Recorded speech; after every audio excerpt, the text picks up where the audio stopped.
And we're here on comments. Um, Video is going. Um, don't forget that y'all do need to put some different things out there in the chat to get credit. Um, and not just good mornings. So because the school does look at these sometimes, this is one thing they keep watching on us instructors. Um, is that they check to see on these engagement activities if we're doing them or not. And so that's a reason why it's a high ranked item for me to do. Um, I know not many of your classes do live collaborate sessions. That one of the issues there is students attending them and how many we've got to have to attend to get credit as my engagement activity for the week.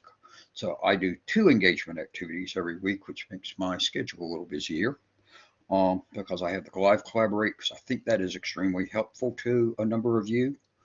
Um, I know there are a few students that attend the live collaborates just to keep from having to do discussions. But most of you are attending and reporting that you get additional information from me. And then the recordings are out there for those that aren't able to attend, that I put them out there so that they can listen to them later and hear what all was done. But it doesn't count as engagement because there's no engagement between students and me in a recording. Um,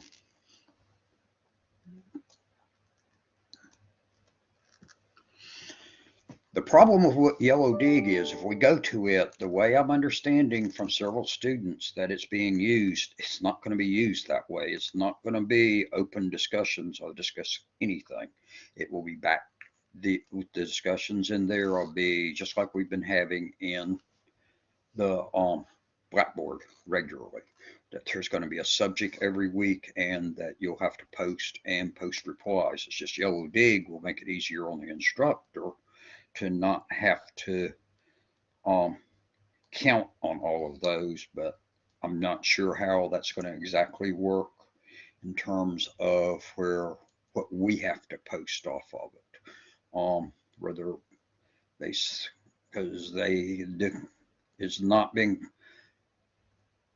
consistent reported to me of whether the summary post works for me each week or whether I need to be replying to all of you. I know some instructors don't do much on one or the other.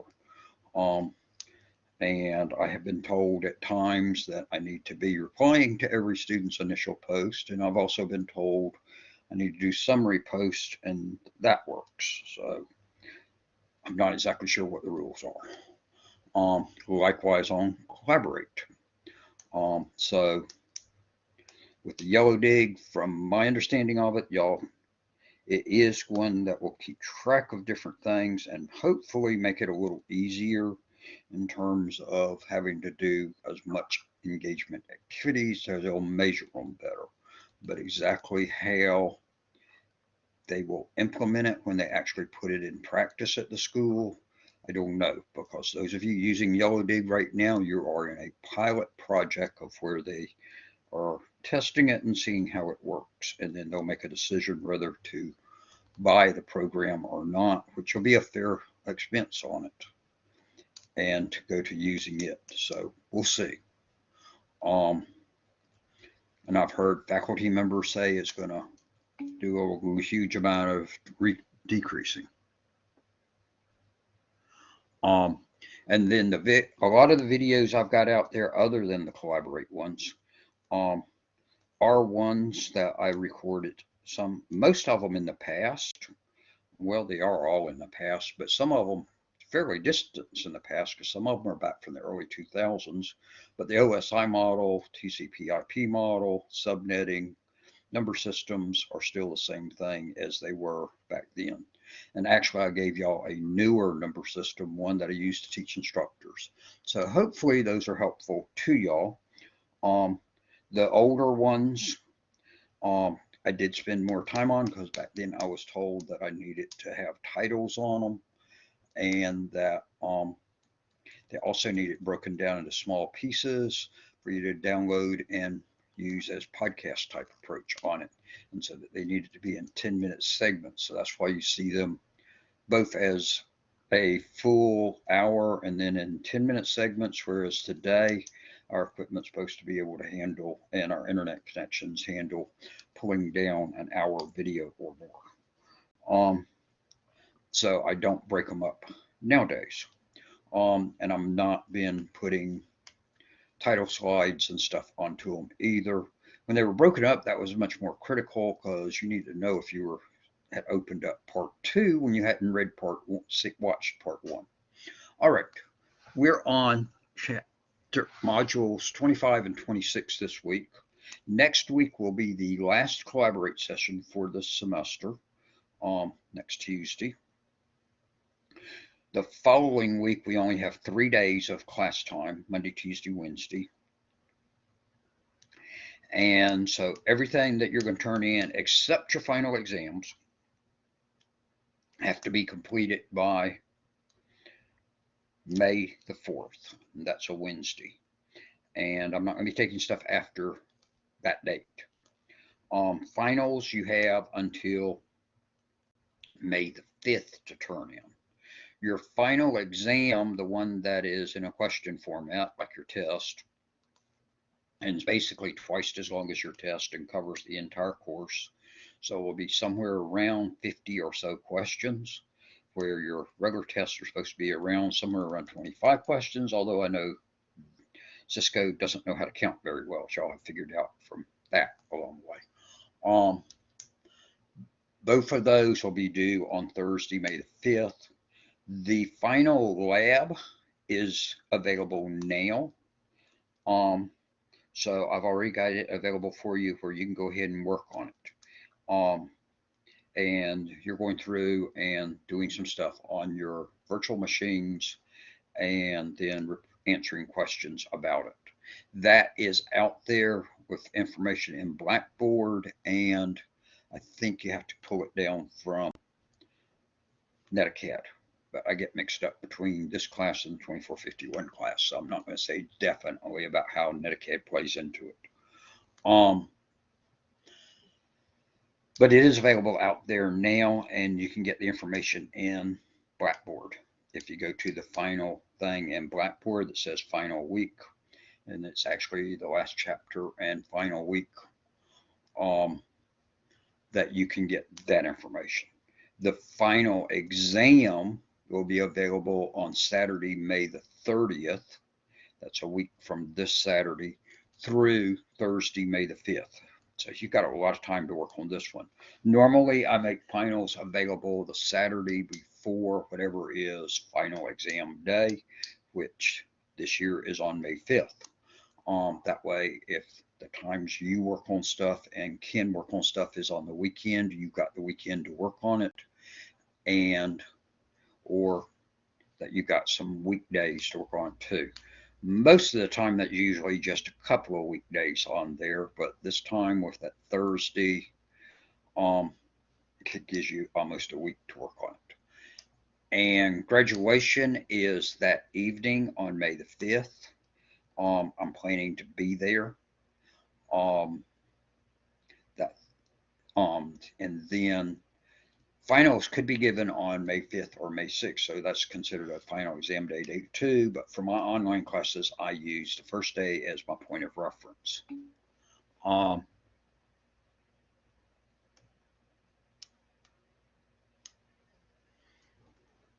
No, this one is working just like the ones that you had that were called labs, where usually you were working on those virtual machines. Because you remember you had packet tracer labs and labs in this course, which I realize is confusing, but that's how Cisco labeled them. And this one is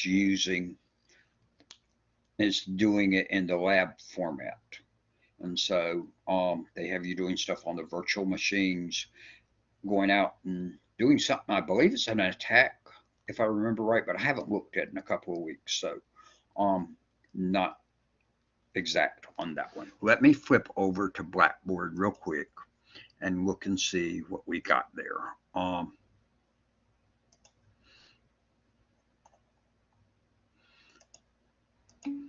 But the final lab is available to y'all now.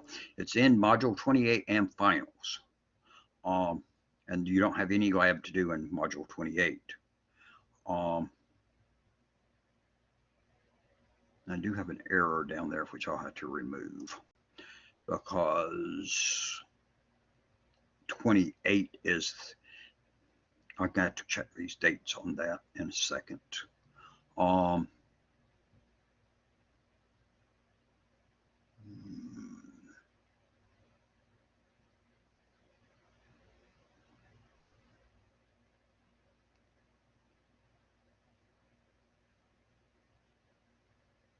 wait a minute, I'm looking at the wrong thing. I'm reading through on what you're to do on Module 20, about the Module 26 through 28 test instead of about the lab final. The lab final is sitting there in Blackboard. And again, like I say, it is a lab one. And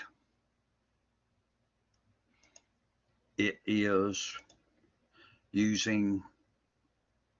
should be using your virtual machines if I remember right. Yes, because it's going to use the Security Onion virtual machine, and that there's been a Trojan has hit the organization, and you're going through and finding information about it. And so you've got a lot of write-up to do on it.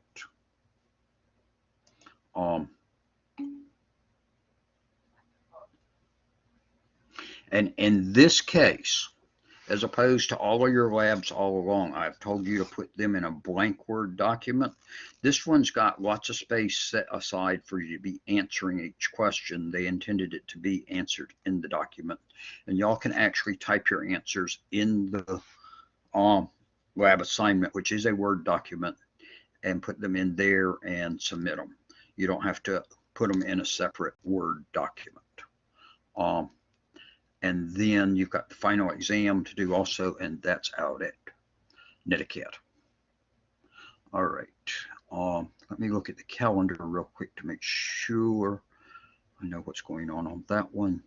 So actually, Module 28, which is the last thing, starts next Monday. And that you got modules 27 and 28, which you actually have a few extra days on, because I've given y'all through that Wednesday, May the 4th, to turn them in, as opposed to normally it would be May the 2nd on that Monday, because we've got those 2 other days that week.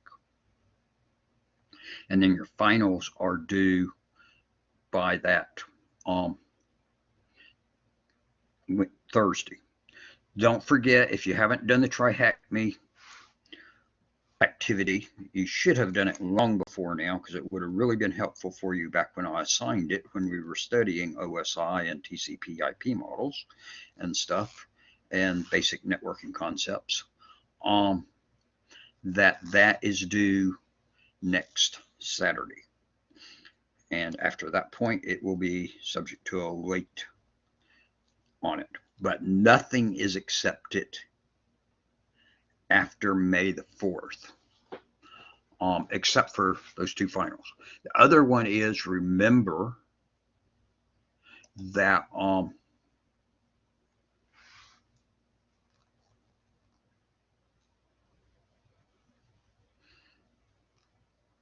actually, I don't think I told you to do a screen print on that one, but let me look real quick.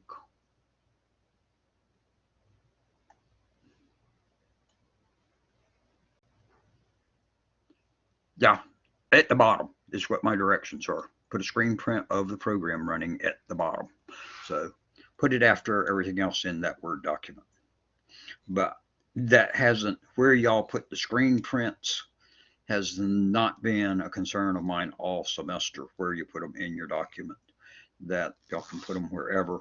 But this one, since you're going to use that pre-formatted one with all of the stuff they've got on it, I just stick it down at the bottom.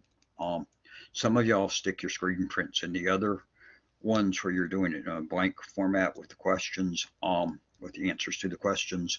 Some of y'all put screen print at the top, some of you put them at the bottom, some of you put it somewhere in the middle. Some of you are still doing 10 or 12 screen prints for every lab for me instead of just one screen print per lab. So you're doing extra work there. And I have all kinds of screen prints through it. Let's do one screen print on this, and let's do as Dr. Watt says to do and put it at the bottom. And that's what I've got written in the direction.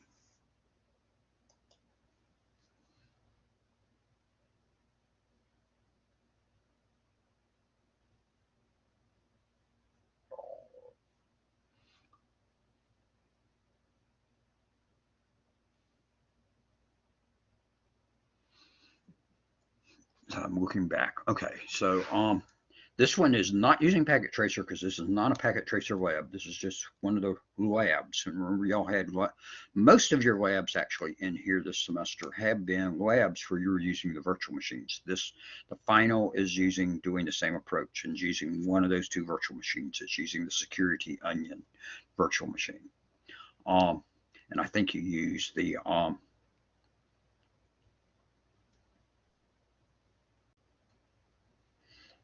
and you're going to use several programs in there. So y'all can always, all semester, that y'all can work on chapters labs ahead of time, that y'all can turn them in ahead. They've been open all semester. The final lab's been open for a couple of weeks, and I believe I already got one person has turned it in this class. I'm not going to grade that final lab until May the 5th. Or, yeah, I'll grade it on May 5th and grade May 6th. I may grade some on May 5th, but more than likely I'll get graded on May 6th, because May 5th I'll probably be tied up grading everything that everybody turned in all 4 classes on May 4th. Likewise, like today when I start grading, I'm going to do discussions this morning, grading once I get up to the school, because I am at home, because we found that works better. Remember, here in this class and in my 2451 class for the morning sessions. So I'll grade the discussions when I get to school, which goes back to what we were talking about at the beginning of the session. That's the first thing I'll grade each week. And then I will finish grading for last week first, although I'm close on that. 2 classes I have done all of the grading in. Your class, actually, I think 3 classes all of the grading's done in, because I think 2451 I was completely done through yesterday also. It may not be. No, I think I got about 4 assignments to still grade in that class, or less. Not 4 different assignments, but 4 different student submissions. And I may have gotten that done yesterday. I'm not sure. And then your class, the assignment that was due a week ago yesterday, I have graded it for, I think, about half the class, and then I got the other half to still do. And then the stuff that was due yesterday, I'll start on grading it right after that. Any questions on all of that and where we're going?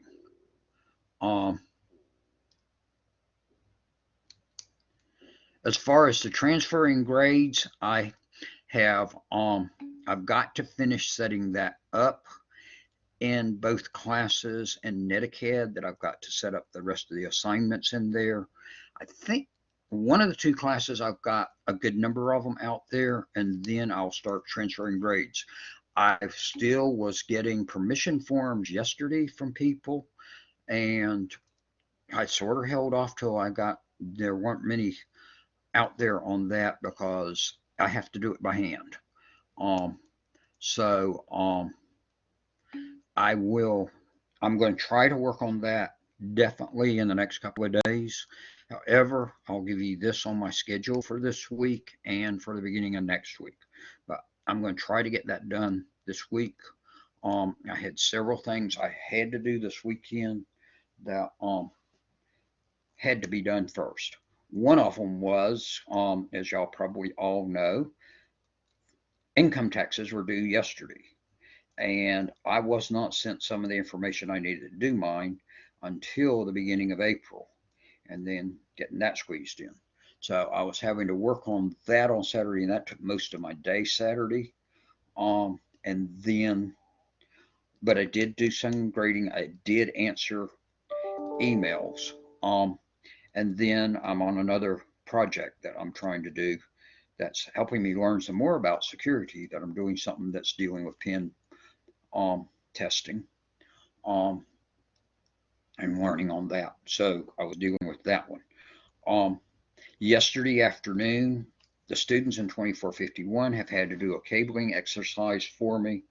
And for the last few weeks, since the week before spring break, I have been going to different school campuses on Wednesday and Thursday with times announced for them to learn. And a number of you students in this class got an invitation to go participate in those because you took 2451 from me previously and weren't able to do it because of the COVID. And then there's a few of you that are taking 451 from me currently.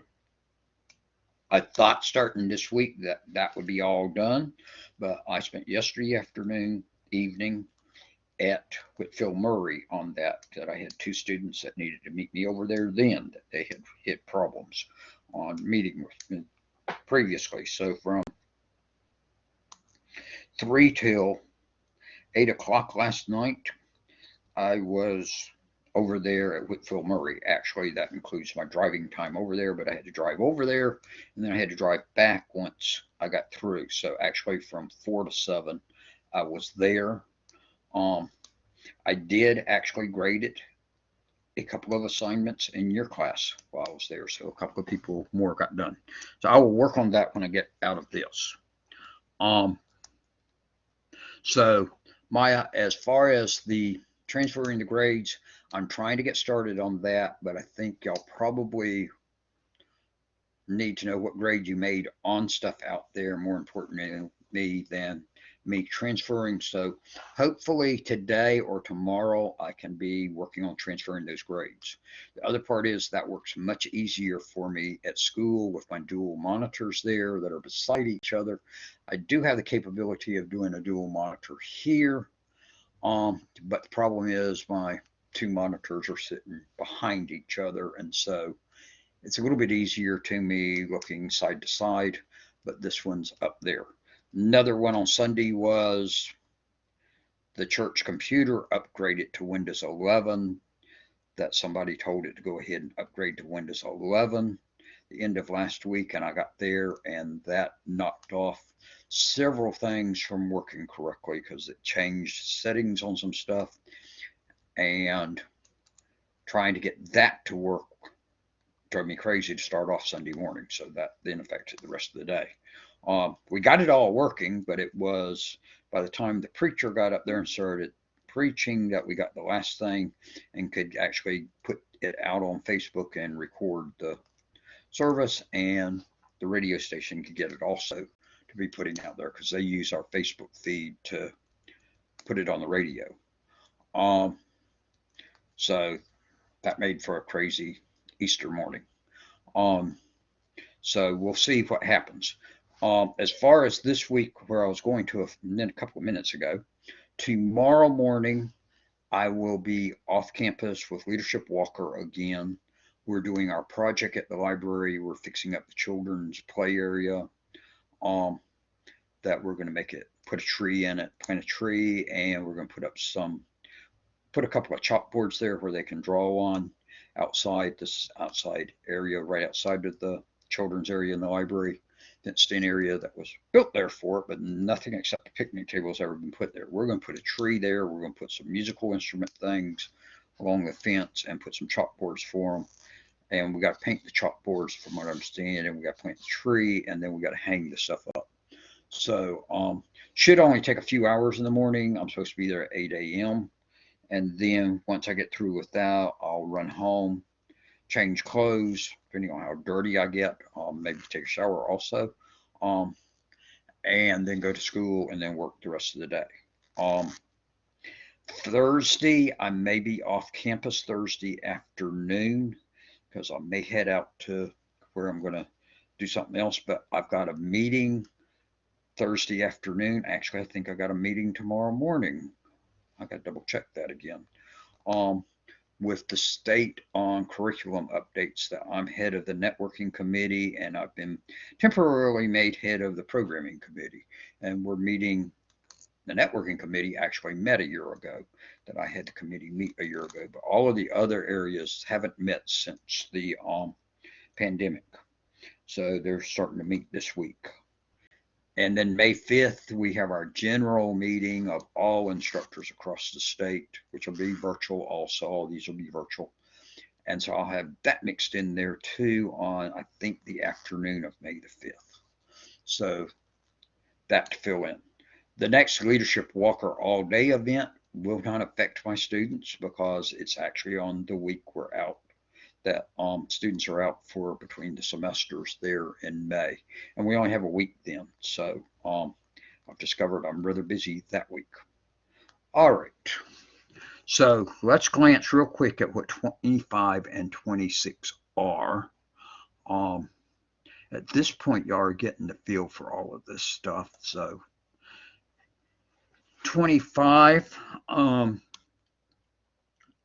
this one they're talking about the different types of data that used in the monitoring and about different logs. So I'm going to briefly run through these for you and mention they're going to have you do some labs seeing how this stuff works.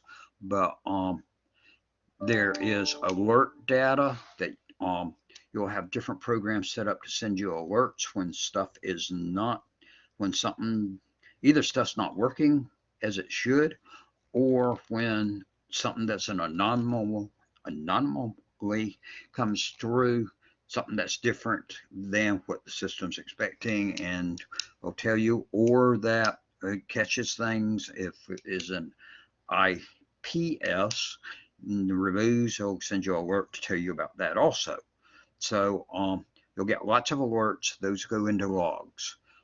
Some of them will be about your sessions. Some of them about the different transactions that occur.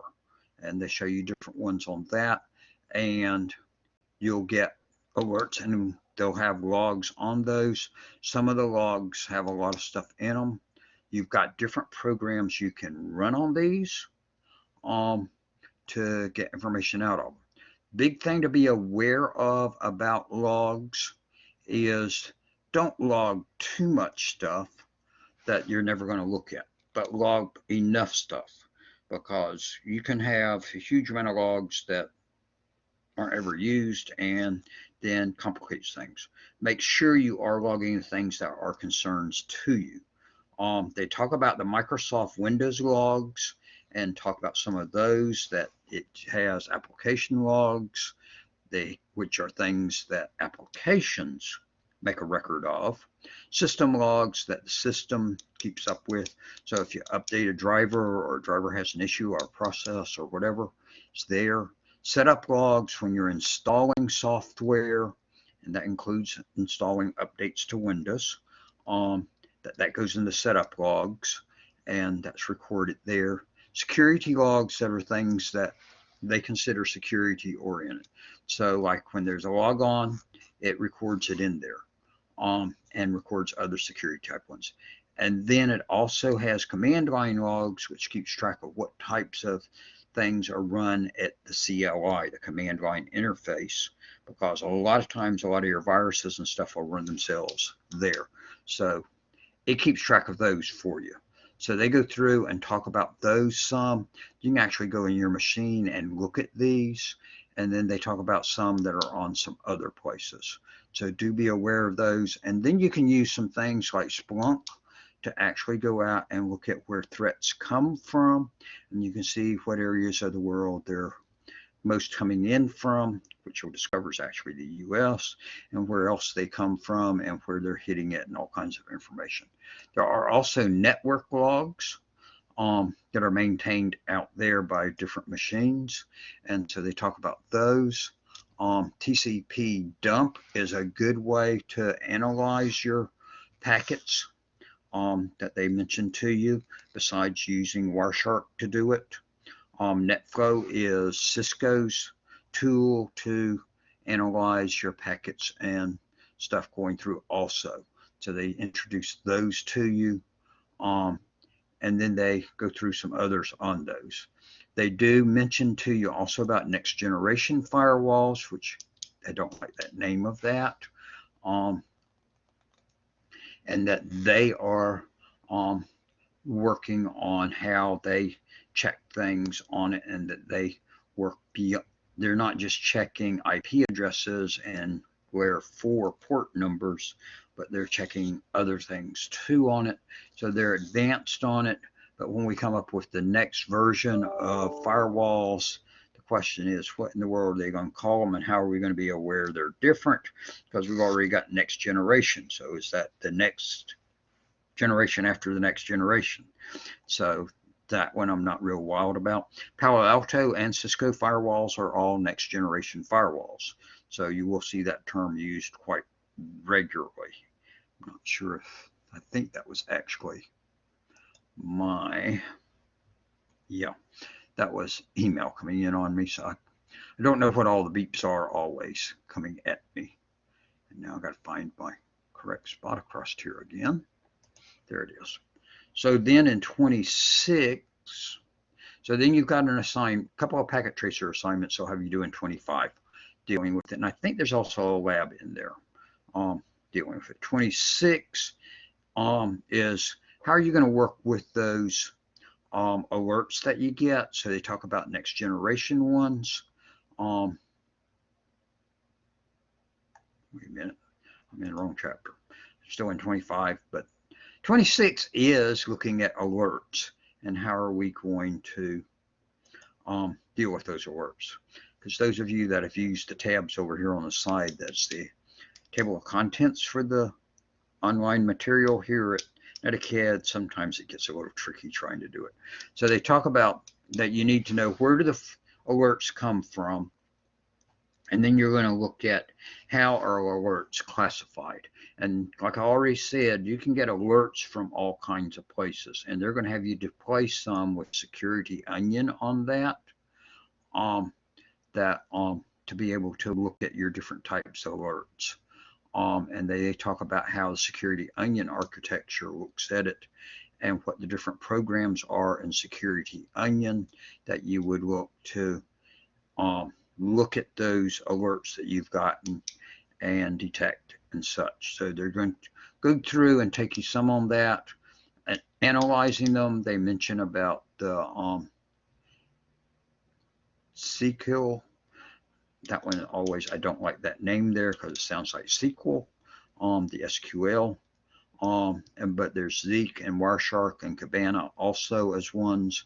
And then they talk about where do you get your alerts from, and that they can come from a number of different places, and that they're going to tell you on it. A lot of them are telling you in terms of IP addresses for the event and about what port it was on. And remember, ports are on layer 4. IP addresses are a layer 3 item. So then they talk shortly for you about how to set up your rules for your alerts, because you don't want too many alerts coming at you. Because if you got too many alerts coming at you, then you'll get to ignore them and you'll miss something.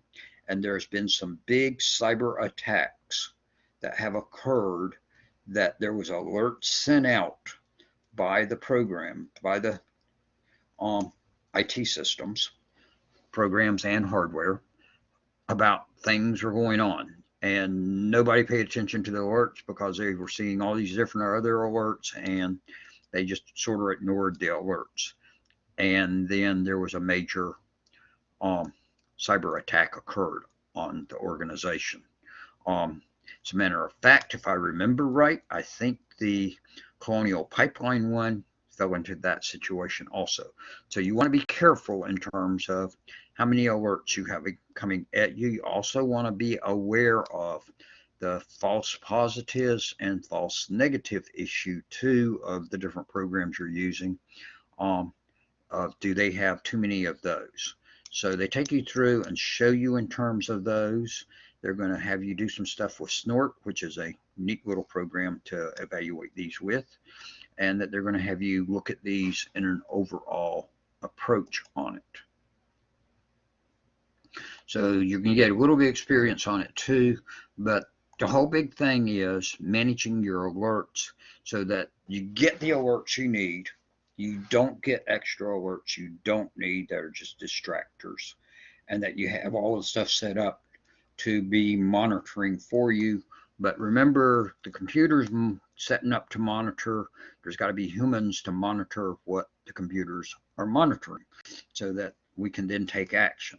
Obviously, you can set the computer to do some things in relation to them, but you need the other. All right, so that's 25 and 26 real briefly given to you. And then next week, we will meet on Tuesday morning. I may be a little tired that morning. I will be online, should be online every day this week, and answering emails, and I say I'll be grading too.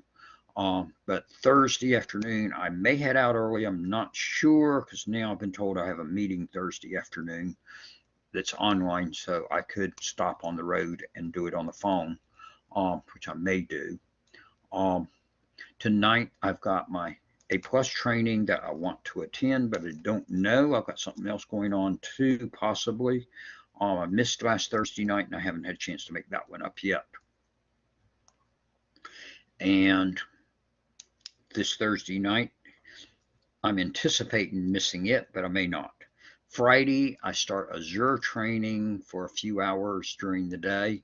So I'll mix that one into the day too. And then I need to relax a little on Saturday, Sunday also.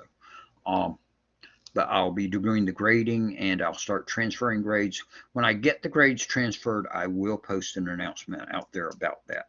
And I really intended to have it done before now, but that's just the way this semester's gone. And then to be maintaining it from that point forward. So I'll be working on that as best I can through the rest of the day and stuff on it. But on Monday, I will be out of town. I'll actually be in Greenville, South Carolina. I'm going to get my transmission maintenance done on it by a place that worked on it extensively 5 years ago, rebuilt it extensively, and they check it out occasionally for me.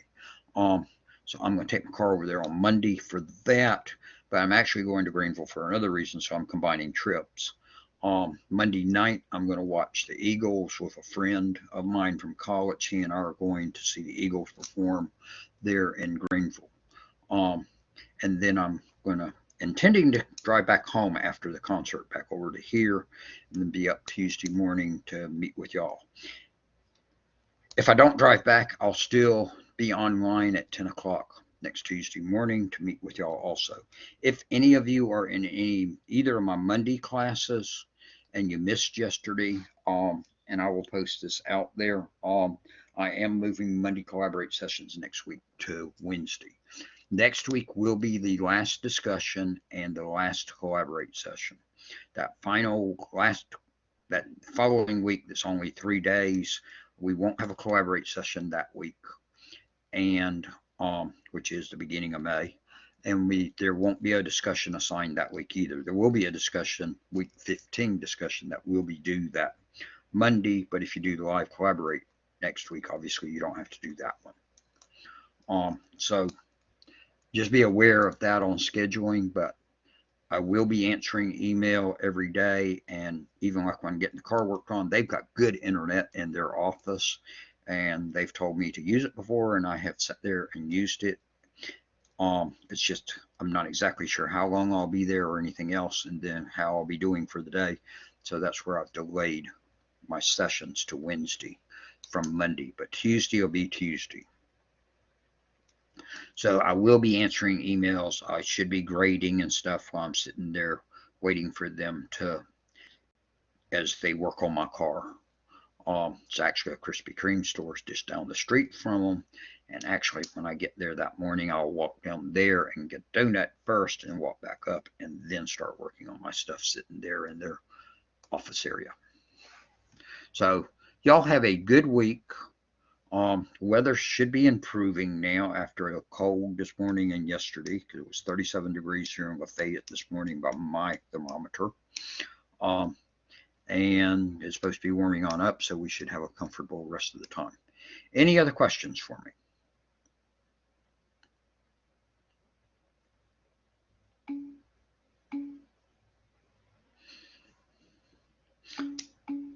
Okay.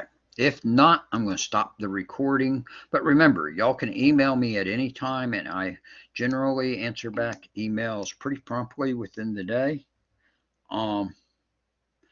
And that I try to watch those all day, and I'm usually watching them in the evening too.